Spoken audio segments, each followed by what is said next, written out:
Yo! Ako si Enzo. Tamad pero gusto kong yumaman. Kaya kahit tamad, mag-vlog pa rin tayo. CR sa Canada, may toilet paper lang, walang bidet. Dito sa Canada, hindi uso ang bidet. Kaya kung galing kang Pinas at sanay ka sa maninis na hugas, good luck!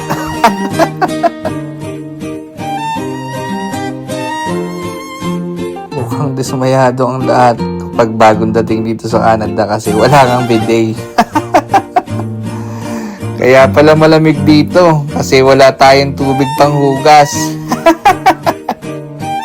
So ayun na nga, napilitan akong mag-DIY, mag-cut ng bottle kasi nga team tubig tayo.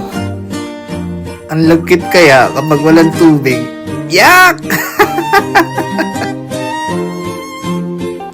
Kaya sa mga gustong lumipat dito sa Canada, pag-isipan nyo to.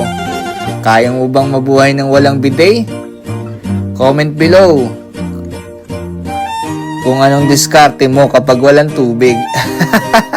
At syempre, don't forget to like and share and subscribe para sa mas malalim pang usapan sa CR. Paano guys? See you! Bye!